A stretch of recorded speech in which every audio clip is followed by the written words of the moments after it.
For decades, they called this cooperation. I call it slavery with a necktie.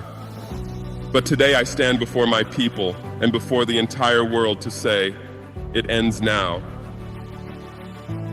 No more will Africa's wealth be controlled by the West's paper promises. No more will we measure the value of our sweat, our minerals, our labor in currencies that are not ours. Today, we take the chains off our economy. We are launching Afro money, a currency made by Africans for Africans, backed not by empty debt, but by the gold, oil, and resources of our own land. This is not just money, this is freedom you can hold in your hand. They will say it's impossible. They will try to crush us with sanctions, threats, and propaganda.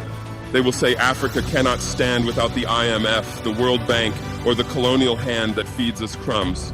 But I tell you, a lion does not need permission to roar. This is a call to every African leader. The time to unite is now. The time to control our own destiny is now. The era of economic slavery is over, and with Afro money, we will make sure it never returns. The West may own the printing presses, but we own the gold. And that, my friends, is the ultimate power.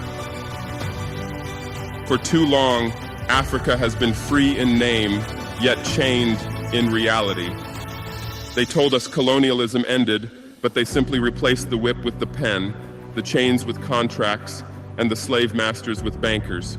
The CFA franc, a currency controlled by France, is not money, it is a leash.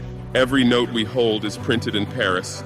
Every transaction we make feeds the wealth of another nation before it feeds our children. This is not freedom, this is an invisible prison. For decades we have worked in our fields, dug, in our mines, and built our cities, yet the fruits of our labor have been stolen through this system. They have made sure that even when we rise, we cannot stand without leaning on them. This is not economics, this is economic slavery, and it is deliberate. With Afro money, that era ends. We will no longer measure our worth in foreign currency. We will no longer let our reserves be stored in foreign banks while our people suffer. Afro money is not just a coin or a note. It is a declaration that we will feed our people before we feed the empires of Europe. That from this day forward, Africa will decide the value of Africa. The chains are breaking. The leash is snapping. The slave masters are trembling. For centuries, Africa's soil has bled gold, oil, diamonds, and rare minerals, yet our people have remained poor. Why? Because while we dug, they robbed. Foreign corporations, wearing the masks of investors, have stripped our lands bare and carried our treasures across the seas. They came with contracts written in languages we did not speak, backed by armies we could not fight, and told us it was a fair trade. But how can it be fair when the gold in their vaults came from the sweat of African hands? In Burkina Faso, that chapter is over. No foreign hand will dig in our earth without our permission. No company will carry away our gold without paying the true price, a price set by us, not by the markets of London or New York. And if they refuse, the mines will be shut, the borders closed, and the resources will remain where they belong, in African soil until African people are ready to use them. Our gold will build our schools, our oil will light our homes, our resources will serve the people who have guarded them for generations. This is the meaning of sovereignty, to not only hold your land, but to own the wealth beneath it. They called us the seas, upliers of the world. No, from today we are the owners of our world. They call it aid. They dress it in words like partnership and development. But I tell you, it is nothing more than chains made of paper and ink. For decades, Burkina Faso, like much of Africa, has been trapped in a cycle of loans from foreign powers and their banks. They lend us money at high interest, then demand we spend it on their companies, their equipment, their so-called experts. And when we cannot repay, they take our land, our mines, our sovereignty. This is not help. This is enslavement in the language of economics. They do not send soldiers because their banks are the new armies and their contracts are the new weapons. And every payment we send to them is food stolen from the mouths of our children, roads left unbuilt, hospitals left in ruins. But I say this, Burkina Faso will no longer kneel. We will break free from the World Bank, the IMF, and every colonial lender that thinks Africa's wealth belongs to them. We will create our own systems of trade, our own financial networks with our African brothers and sisters. We will invest in our people, not in the pockets of those who see us as nothing but a number in their balance sheets. The debt was never ours, it was forced upon us. And now we are tearing up the contract. The era of economic slavery is over. For too long, Africa has been treated like a table where outsiders come to feast, each carving out their share while we watch in silence.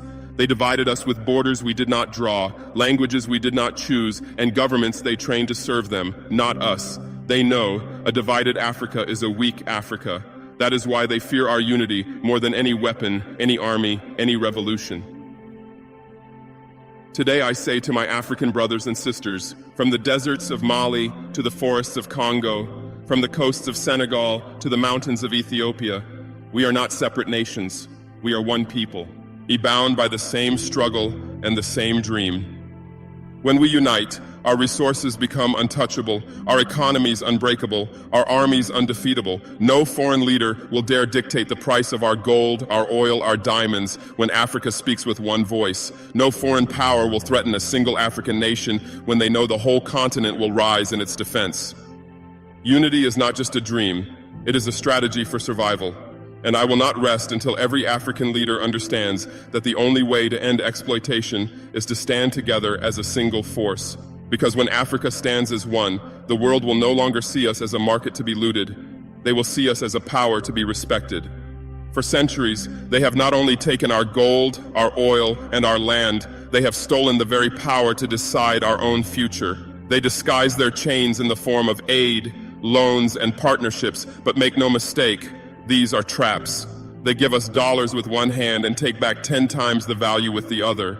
They keep our currencies tied to theirs, forcing us to depend on their banks, their approval, and their permission to trade. This is not help, this is economic slavery. When they control your money, they control your destiny. They can starve your people without firing a single bullet. They can crush your industries without stepping foot on your soil. And they have used this power to keep Africa weak, divided, and dependent. But I say, no more. We will break these chains by building an economy that serves Africa, not foreign powers. We will create our own currency, trade in our own markets, and invest in our own industries. We will turn our resources into wealth that stays in Africa, wealth that builds schools, hospitals, roads, and armies to protect our people. The day Africa takes back control of its economy is the day our true freedom begins. Until then, independence is just a word on paper. But together we will make it real, and the world will watch as Africa rises, no longer a beggar, but a master of its own fate. This fight is not just about Burkina Faso. It is not just about my people or my borders. This fight is about every African nation still held hostage by the old order. Our enemies want you to believe that one country cannot change the fate of an entire continent, but they are wrong.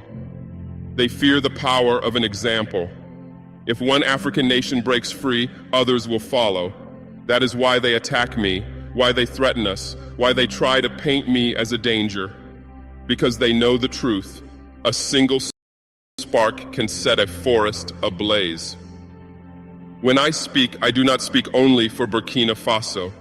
I speak for Ghana, for Mali, for Niger, for Congo, for Sudan.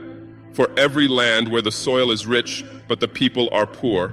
I speak for the child who digs in a mine and dreams of going to school. I speak for the farmer whose land is stolen by foreign companies. I speak for every leader who fears that standing up will mean standing alone. And I say this to them, you are not alone. The chains of colonialism are weakest when we strike them together. Our unity is their greatest fear, and it will be our greatest weapon. Burkina Faso is just the beginning. We are building a movement that will awaken Africa from Cape Town to Cairo. The age of silence is over, and the roar of a free Africa will shake the world. My brothers and sisters, you have heard the truth. You have seen the courage it takes to stand against empires. But courage is not mine alone. It must live in you. If you believe Africa must rise, if you believe our gold, our land, and our dignity are worth defending, then let your voice join mine. Share this message until every hears it, until every mind wakes up. Subscribe to this struggle, follow our journey, and keep the fire alive. They control the media, but we control the truth. Stand with Burkina Faso, stand with Africa, and let the world know we will never